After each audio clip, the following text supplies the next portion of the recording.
the non-vegetarians, and he found out that the vegetarians had a higher heart attack rate in India amongst railway workers. Now, why did he pick railway workers? Because he wanted to eliminate occupation as a confounding factor or confounding variable. In other words, they were all railway workers. You know what I'm saying? So you rule out occupation. So you say that had nothing to do with the heart attack, the work, the kind of work that they did. It'd be like doing a study of talk show hosts and heart attacks, let's say. Now, there aren't enough talk shows, but let's say there were 40,000 talk show hosts. Let's just say before the Obama gets through it, there'll be 4 left, all on NPR. But let's say there were 40,000 talk show hosts, and you divided the groups into 2. 20,000 are vegetarians. I don't think you'd find 50% of talk shows being vegetarian, but let's say you could. And the other 50% would be non-vegetarian. And you find out that the vegetarian talk show hosts have a higher rate of heart attack, significantly higher. And you say, how could that be? The answer is ghee. You're supposed to press the button. Because the vegetarians eat that horrible crap called ghee, which is clarified butter. The non-vegetarians ate like the lamb. They knocked down a lamb stew. A chicken they could grab and throw in the pot. They lived longer. They didn't get as many as heart attacks. So don't assume that just because you're a vegetarian that it's good for you and you run and look at the watch. You could also be taking that boat ride, that black boat ride sooner than later. That dark ride from which no one returns. That's a nice thought on a Thursday. That should cheer up all of the marginal depressives listening to the show. That we all take that ride on that dark boat and never return. That's a great thought. That is just great. Oh, yeah. Hail Mary. I mean, that's really something. You got to go to sleep at night and think that it's not you, though. It doesn't apply to you. I can't watch the History Channel anymore because of it. The worst lately is the World War I footage, the documentary footage. They're releasing such good footage you could see the people's faces. I mean, when it was blurry, the doughboys weren't real to me. 6 million died in a war for no reason at all. But when you actually see the guys, they look like your neighbor or you with a beard and like funny uniforms, smoking in the trenches. You realize that they're all dead, even the guy. It's unbelievable. Where are they? Well, they took that ride across that very, very dark river in that very dark boat, and they never returned. But as my mother said to me, God rest her soul, it can't be that bad because no one's ever come back to complain. And I'll be right back. Hi there, we are Armstrong and Getty. We're on every morning 6 to 10 here on 910 KNEW, or download the podcast and listen anytime at 910KNEW.com.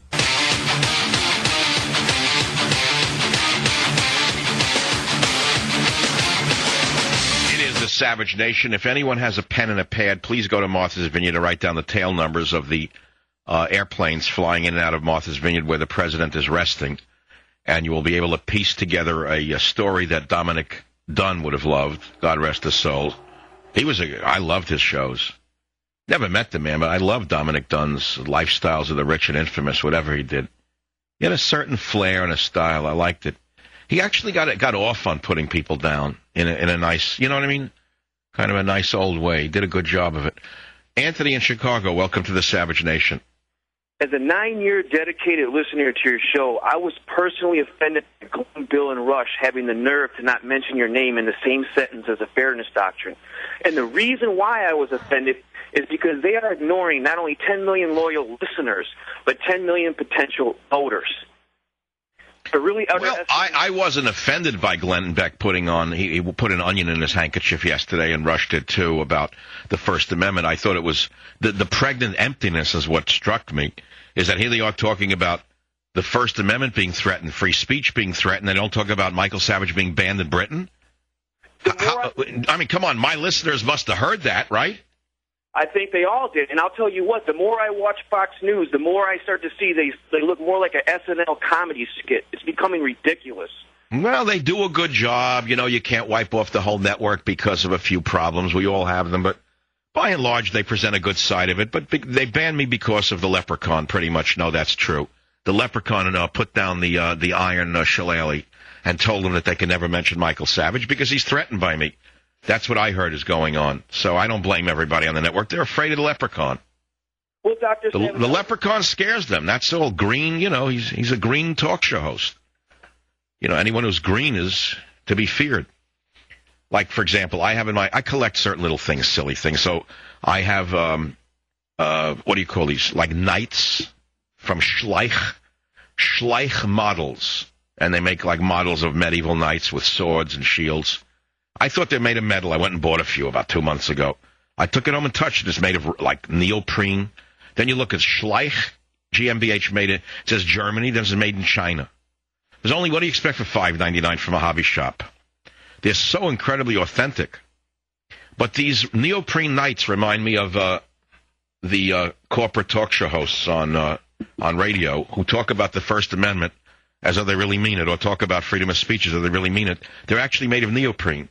They're not really they're not really knights in shining armor. They're made of neoprene. Don't you get it?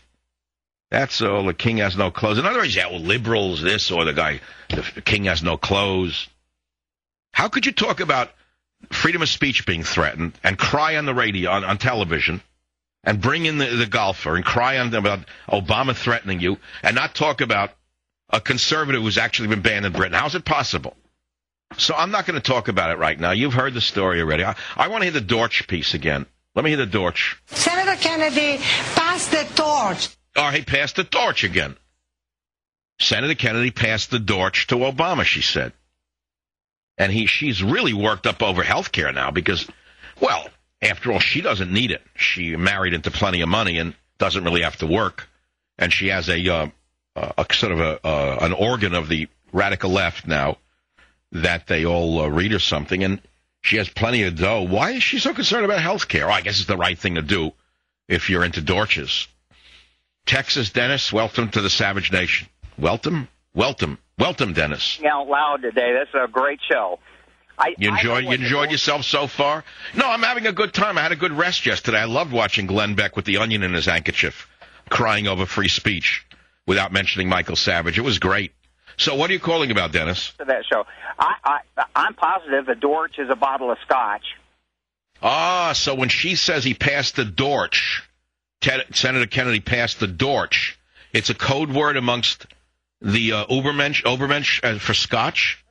Sure, for the scotch. Or it could be fractured Greek American for scotch. That's right.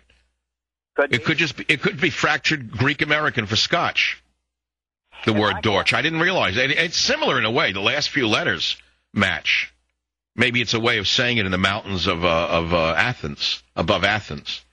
If you're into the Parthenon, you say Dortch instead of scotch. I'll have a Dortch on the rocks or something. I don't know how it works over there. I'll never forget that one. Anyway, it's all in good fun. You don't want to hear about the war. No one knows why we're in Afghanistan or why we're doubling the troop levels or what we're doing there.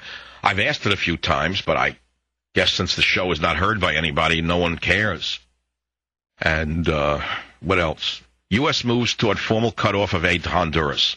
Now, there's a country threw out a communist dictator, and Obama wants the communist dictator back because his friend in Venezuela, Chavez, and his friend in Cuba wants the communist dictator restored to Honduras. But you don't see that.